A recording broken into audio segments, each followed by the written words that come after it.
On the rim of a limestone ridge, the Rangers dismounted, checked cylinders, and counted last rounds in fading light. Comanche circled wide, testing distance, measuring men and horses. They would not probe forever. When the wind fell, a whistle cut the line. The charge came tight and silent, then burst into shouts, lances low, ponies driving hard. And as you listen now, maybe you're far from this dusty ridge, perhaps in Dallas, sipping morning coffee before the day begins, or in Seattle, watching the evening light fade beyond your window, or maybe in London, lying back with headphones as the city sleeps. Wherever you are, this moment of history still reaches you through time. Tell me in the comments where you're listening from, and if these journeys into forgotten frontiers speak to you, subscribe. It truly helps keep them alive. Now back to the ridge. No one wasted a shot. Revolvers lifted. The first volley struck at 40 paces, dropping 2 riders and bending a flank. The centre kept coming. A second volley cracked. Slower and aimed, a ranger stumbled. Another dragged him behind rocks. Ammunition was running thin. Across the grass, the Comanche wheeled and fired, arrows landing in thuds along the ridge. The distance closed again. The captain held the left. 2 men slid down slope to spoil the turn and force riders into broken ground. It bought a minute. Hooves hammered through the wash. A spear struck a saddle and ripped leather. Nobody broke formation. Then last cartridges were counted aloud, each man holding one for the final rush. The next move would decide it. Ridge waited, silent except for breath and horses. Night was not far. When darkness came, the fire was kept low, only embers marking the circle of men around the camp. Beyond that faint glow, the plains stretched endless and silent. But silence on the frontier never meant safety. Scouts moved out, crawling through the grass, listening for the faint rhythm of ponies shifting in the dark. The Comanche rarely vanished completely. Each man knew an attack could come before dawn, sudden and close, no warning, no sound until the first scream. They waited through the cold hours. In the distance, a coyote's call rose once, thin against the wind, and the ranger captain turned his head. It was the same sound he'd heard before every ambush. Fingers tightened around revolvers, breath held, eyes scanning shadow for movement. Nothing came. When dawn broke, the ground was empty, no tracks but their own. The captain stood slow, studying the horizon's pale line. The Comanche had pulled back again, drawing them deeper. He knew this pattern well. Retreat, wait, strike from behind. The chase was far from over. Every sunrise meant another day closer to the tribe's last stand. And the men could feel it. By the third day, dust trails on the horizon showed movement, small, fast and deliberate. The Rangers had found what they were after. But so had the Comanche. The warband split in 2, vanishing into ravines, leaving only smoke from grass fires curling above the plain. It was an old trick to divide pursuit. The captain ordered his men to hold position, eyes narrowing as the wind shifted north. Something felt wrong. One scout returned bleeding, arrow lodged in the shoulder, whispering that riders were already behind them. The trap had closed. Gunfire erupted from both flanks, echoing across the basin. Horses screamed. Dust rose thick as fog, turning day to blur. Orders were shouted, drowned by gunshots. The Rangers fell back toward the ridge they'd left at dawn. There was no plan now, only survival. The captain's revolver clicked empty. He reloaded without looking, face streaked with powder smoke. The Comanche pressed hard, then suddenly withdrew, leaving bodies scattered across the slope. It was not victory, only pause. The captain watched the retreating figures and knew this was no ordinary raid. It was a hunt, and they were the prey. The following night carried no wind, only the scent of burned grass and gunpowder that clung to every coat. The men buried their fallen in shallow earth, marking nothing. Graves invited return. The captain sat apart, cleaning his weapon by lantern light, each motion slow and exact. He had seen this before. The Comanche would not rest. They would watch from the dark, waiting for fatigue to hollow the camp. He told the men to sleep in turns. The plains could not be held, only endured. Coyotes moved near, drawn by the smell of blood. The horses snorted, restless, ears turning towards soundless movement. A shadow passed once at the edge of the light, gone before anyone aimed. No one spoke again. By dawn, frost had settled on rifles thin and pale. The captain rose, boots stiff with dust, scanning the horizon for smoke. None appeared. The Comanche had vanished again, leaving silence wide as the sky. But every man knew they were still out there, watching, counting numbers, waiting for weakness. The war was no longer about ground or cattle. It had become survival measured by sunrise, and sunrise was coming. Morning brought calm that felt unnatural, the kind that hides danger beneath still air. The rangers saddled in silence, eyes fixed on the western ridges. The trail led there. The captain motioned forward, and they moved single file, each man scanning open ground for movement. The grass waved low, concealing nothing but ghosts. Halfway across the basin, they found ashes, the remains of a Comanche camp burned to disguise retreat. It meant the warband was close. Fresh tracks ran west, light and fast. No wagons, no women, only fighters. A final stand forming somewhere ahead. The captain studied the sign, felt the weight of distance still between them. He knew pursuit might end in one last exchange, nothing left afterward. The men tightened reins, faces hard in the morning glare. They had become what they hunted, silent, lean, and cold with purpose. The plains stretched unending before them. Somewhere beyond those ridges the last Comanche waited for dawn as well. Both sides knew the next sun would decide everything. The captain raised his hand, signalling advance. Hooves struck dry earth in rhythm. The chase was nearly done. Long before the ridge fight, Comanche bands ruled the southern plains through disciplined horsemanship, rigorous scouting, and speed. They lived by the horse, moved camp quickly, and struck where signs were weak.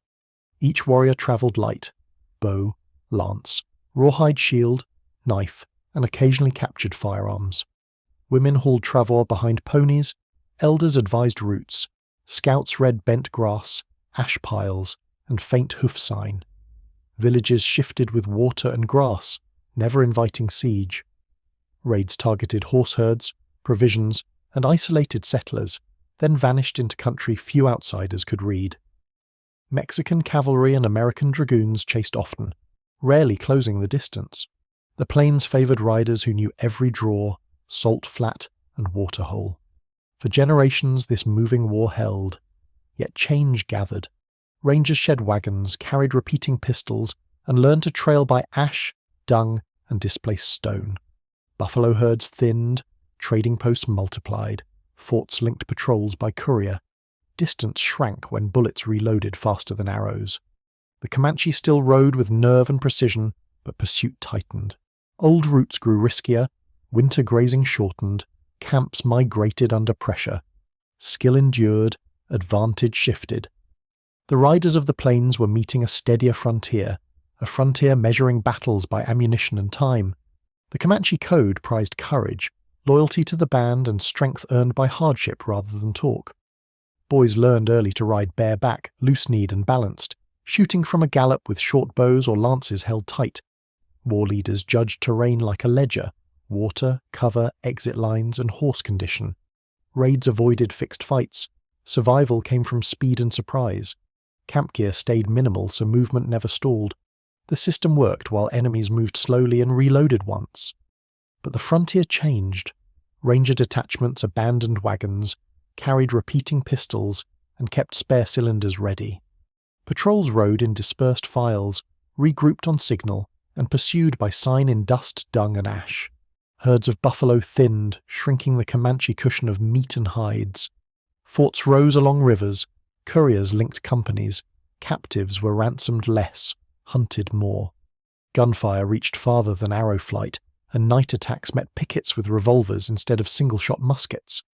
Comanche warriors still fought with nerve, turning flanks, feigning flight, drawing pursuers into broken ground. Yet each year the chase lasted longer, horses wore down sooner, and powder spoke often. Bravery did not fail, advantage rebalanced. In that rebalancing lay the reason they began to lose. Comanche strength had always come from mobility, not defence. They carried no walls, built no forts, trusted the land to shield them. Each warrior could ride 50 miles before stopping, guiding by sun and wind. The tribe's unity rested on reputation. Bands followed leaders who proved courage in battle, not birth. Raids bound them together, victories fed their status. Yet as settlers expanded westward, open land grew scarce. Waterholes became marked, trails predictable, and freedom narrowed mile by mile. Rangers exploited those patterns, waiting near crossings, ambushing herds, cutting escape paths. For the first time, Comanche scouts found white men who could ride long, shoot fast, and track accurately. The plains had never seen such pursuit. Horses were dying quicker than they could be replaced. Bullets pierced rawhide shields once thought impenetrable, and warriors carried wounds no healer could mend. Still, they fought. Pride kept them in the saddle, even as numbers thinned. Women packed camp gear faster, children rode without sleep, and the once endless plains felt suddenly small. The Comanche code endured, but endurance was not enough. The war they mastered was changing shape, and the wind no longer carried advantage. The horizon itself had turned against them. By the late 1840s, ranger detachments rode deep into territory once untouched. They no longer waited near forts. They hunted along Comanche trails, guided by mixed scouts and old soldiers who understood signs. Firearms defined every fight. Colt revolvers, reliable even from horseback, replaced single volleys with storms of lead. For the first time, Comanche riders faced continuous gunfire instead of scattered shots. They adapted quickly, splitting formations, circling wider, using terrain. But the range favoured metal. Horses fell under volleys before lances reached their mark. Every lost mount weakened mobility, every injury slowed retreat. The Comanche still struck fear across settlements, yet their reach shortened with each season. Disease spread quietly through camps. Trade posts poisoned balance with liquor and gunpowder debt. Leaders debated whether to strike or withdraw, and old alliances fractured. Those who sought peace were viewed as broken. Those who resisted faced dwindling supplies. Rangers recorded victories as lines on maps, but each line cut through a way of life. The Comanche still held spirit, but strength was bleeding away faster than pride could hide. War had turned from raiding to attrition, and attrition favoured those who stayed supplied. The Comanche war chiefs knew the frontier's rhythm was changing. Where once they dictated movement, now their choices were reactions. Rangers struck not only to kill, but to starve and exhaust. Winter raids burned food stores, drove off horses, and left families exposed. Each season, fewer lodges stood after migration. Scouts returned with grim news: fewer bison, fewer allies, more settlers armed with rifles reaching beyond bow range. The old tactics of swift attack and retreat failed against men who pursued without rest. Some warriors turned east seeking treaty and trade, others gathered for final campaigns west of the Red River. They fought with the same precision, the same courage, but against time itself. Their code demanded resistance until the last band could no longer ride, and so they did. The war had become memory even as it unfolded, each victory smaller, each loss heavier. Across the plains, fire still burned at night, not in triumph, but endurance. The Comanche had ruled the land through motion, and now motion led them toward their end. The horizon closed, and history marked where freedom met the rifle's range. Among the scattered patrols that rode the frontier, one ranger's story travelled quietly between camps. He was not an officer by title, but men followed his decisions without question. He rode farther than most, often alone, tracing faint tracks where others saw empty ground. His coat was sun-cracked, hat sweat-stained, revolvers kept clean even when food ran short. He spoke little, learned from failure, and watched every horizon with a soldier's patience. In the years when the Comanche still ruled the plains, he studied their trails instead of fearing them. He knew their speed came from discipline, their silence from training, their losses from overconfidence. Slowly he adopted their lessons, riding light, sleeping less, trusting instinct more than orders. When raids struck settlements near the Brazos, his patrol followed within hours, not days. He found burned wagons, hoof marks, blood on rock, and moved on without rest. The men said he hunted differently, not chasing, but understanding. Even Comanche scouts began to recognize his trail and avoid it.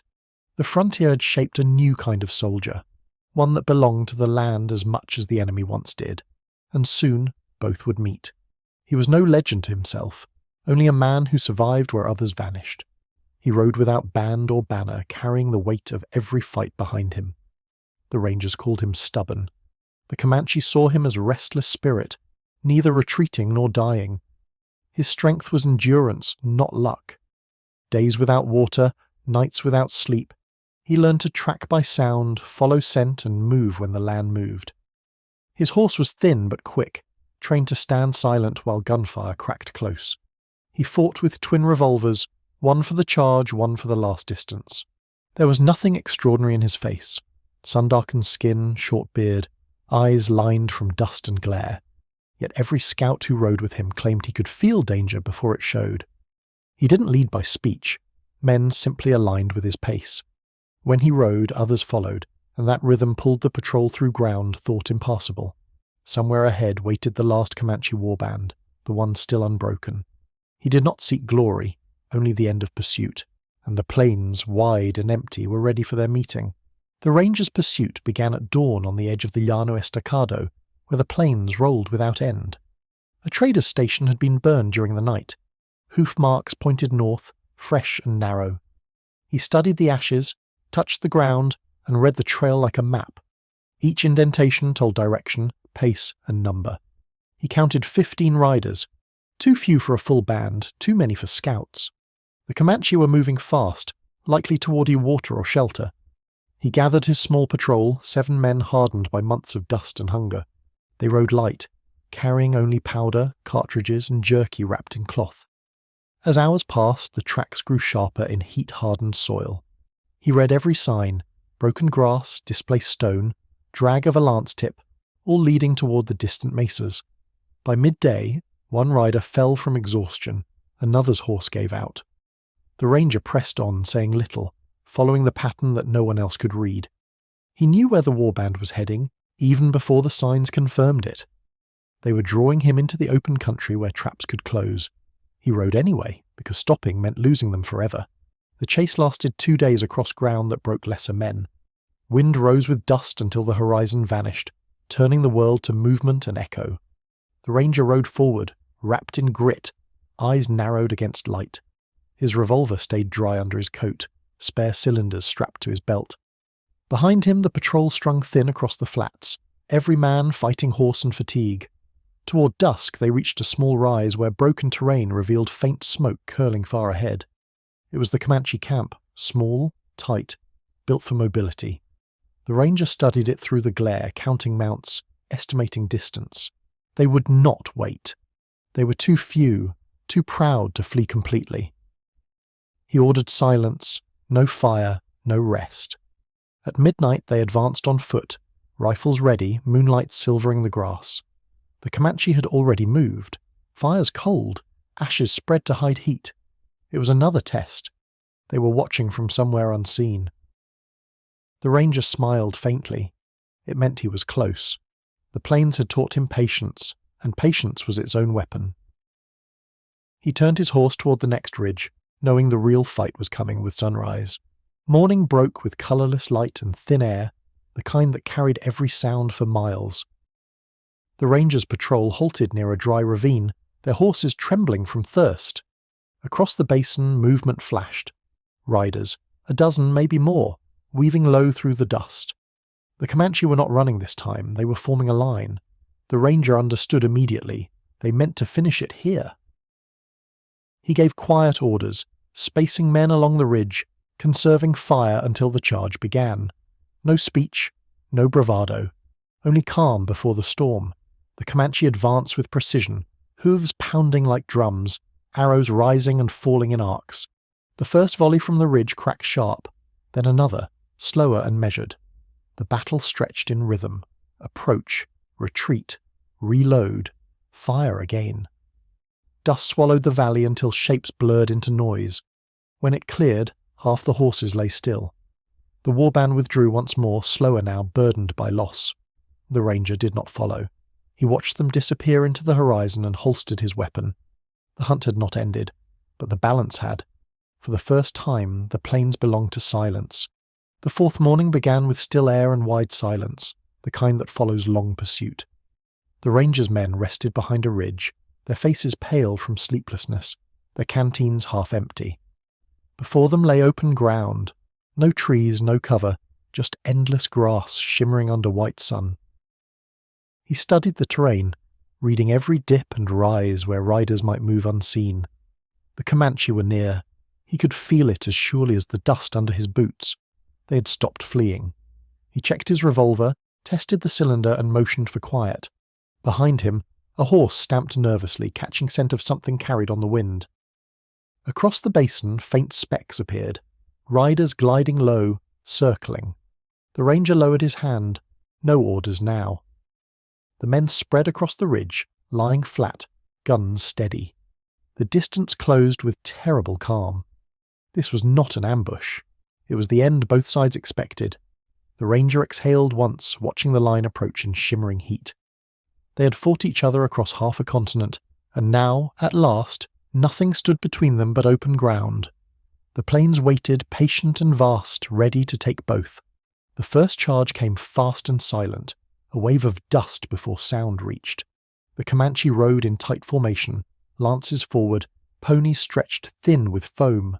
The rangers fired low, controlled, conserving every shot. Revolvers flashed in sequence, echoing sharp across the plain. The first line of riders broke apart, scattering to flank from both sides. Arrows hissed through the air, striking rock and leather. One ranger fell, hit in the shoulder, dragged behind a horse before he could rise. The captain shouted to hold ground, his voice carried through smoke and heat. The ranger reloaded by touch, hands steady despite the noise. Dust hung thick, masking shape from distance. Comanche warriors rode through it, fierce and precise, each strike followed by retreat. For long minutes, neither side gained. Then came a break. One pony stumbled, another rider fell. The rangers advanced a few paces, careful, relentless. A bullet split a lance shaft in two. The fight slowed, turned deliberate, a struggle of endurance more than fury. Both sides fought as if the outcome no longer mattered, only the act of not yielding. The sun hung high, watching without favour. By midday the battle had become a rhythm of dust and echoes. Each time the Comanche surged, the rangers answered with measured volleys. Horses screamed, fell and were replaced without pause. The ground between them darkened with churned soil and blood. The ranger moved constantly, shifting men, calling distances, keeping formation from collapsing.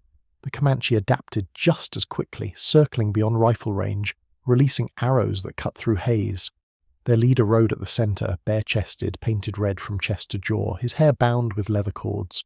He carried a lance longer than any other, its shaft wrapped in dyed cloth fluttering in wind.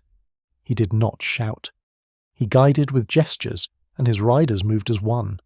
The ranger saw him clearly once, a single figure against the light, and knew this was the man who led every raid he had followed. The distance closed again. Bullets tore through grass where ponies had passed seconds earlier. The plains were no longer silent. They thundered with the memory of centuries fighting for the same ground. Each shot was history repeating itself. The ranger steadied his revolver, knowing this day would be remembered by neither side kindly. The Comanche leader turned suddenly, drawing his riders into a spiral charge that encircled the ridge. Dust swallowed vision, only sound remained. Hoofbeats, shouts, metal striking rock. The rangers fired in arcs, shifting position to avoid being surrounded. One man collapsed, struck by an arrow through the chest. Another dropped his revolver and fought with knife and rifle stock. The ranger at the centre moved through them all, reloading, shouting short commands. He had no rank, yet every man followed his tone. The circle tightened until ponies were almost within reach. The ranger knelt, fired both pistols in sequence, dropping two riders before rolling aside. Smoke stung his eyes, blood streaked his sleeve. When the dust lifted, half the Comanche had broken off, their mounts too weak to continue. The rest regrouped at distance, waiting, watching. No one rushed forward again. It had become a standoff, will against exhaustion. The ranger looked to the horizon, where heat wavered above dead grass. He knew they would come one final time. The sun had begun to fall, and with it would come decision. Evening arrived slow, heavy with dust and silence. The last Comanche riders gathered near the ridge's base, faces set, weapons raised for the final charge. The ranger's men reloaded for what they knew was the end. Shadows stretched long across the basin, dividing light and dust. When the riders came, they came all at once, shouting through smoke, spears flashing in dying sun. The first impact shook the ridge, horses colliding, men striking at arm's reach. Gunfire followed like thunder. The Rangers' revolvers emptied, each shot precise, each step deliberate. Around him the fight collapsed into fragments. Arrows snapped, rifles swung, dust rising thicker than breath. Then it was over. The last Comanche fell near the ridge, his lance broken beside him, eyes open toward the west. The Ranger stood still, chest heaving, revolver lowered. Wind moved through the grass again, quiet as before. The survivors said nothing. They only watched the horizon fade. The plains returned to silence, carrying no sound of victory. When night came, no one spoke names. The war that began in motion ended in stillness.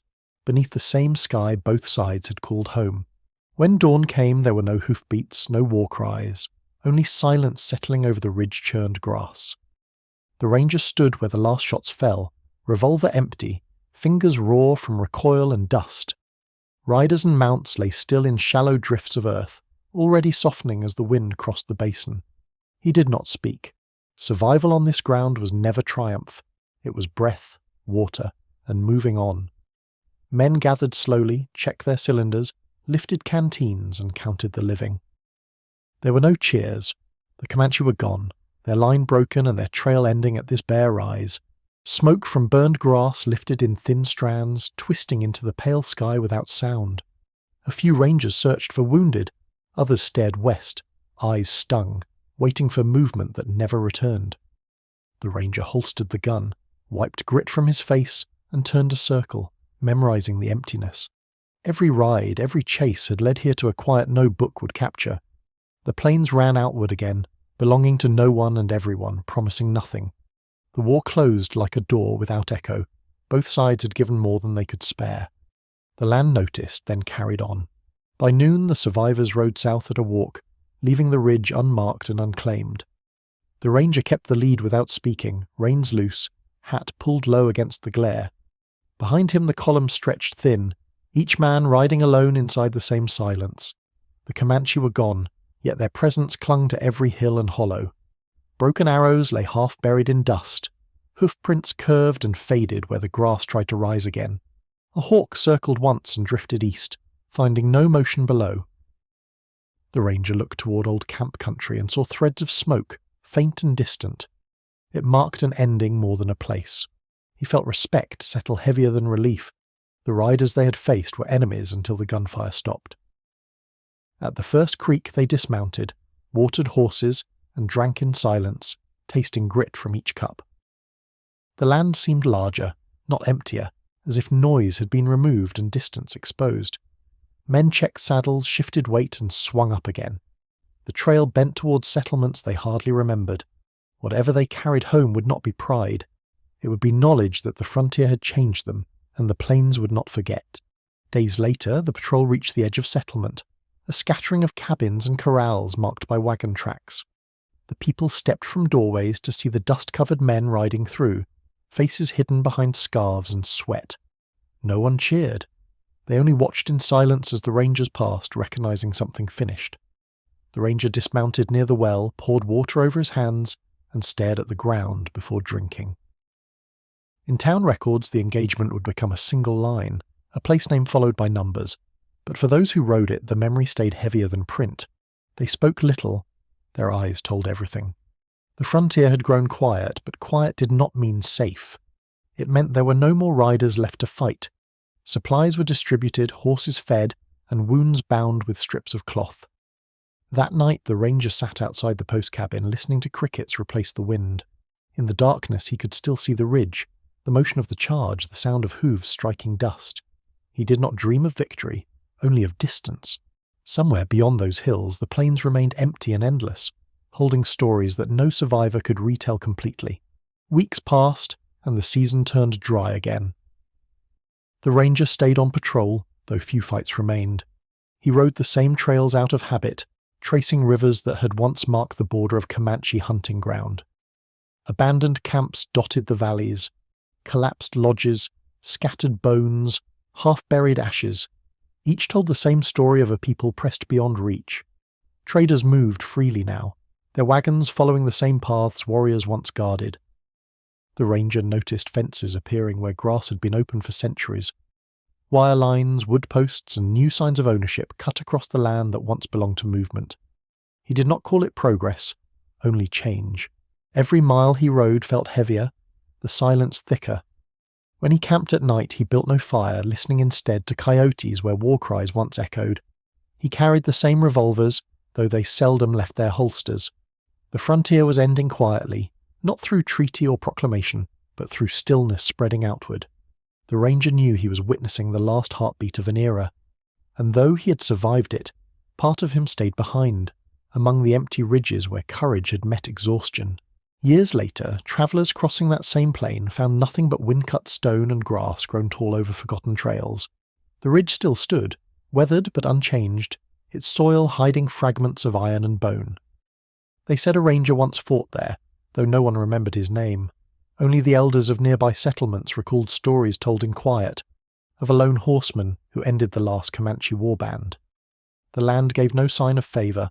Wildflowers grew where men had fallen, rivers carved new bends through the clay. Time washed away blood and footprints alike. The ranger himself faded into history, another figure swallowed by the frontier he had defended. Yet his kind marked the threshold between two worlds, the moving and the settled, the free and the bound. The plains outlived them all, unchanged except by memory. When wind moves across that country, it still carries a trace of hooves, a distant echo that belongs to no one. The war ended long ago, but its silence remains, spread wide across the horizon. In that silence, the story survives, not in triumph, but in endurance that refuses to vanish completely. If you made it this far, thank you for spending your time here. If you'd like to hear more quiet history like this, consider subscribing. Your support truly means a lot.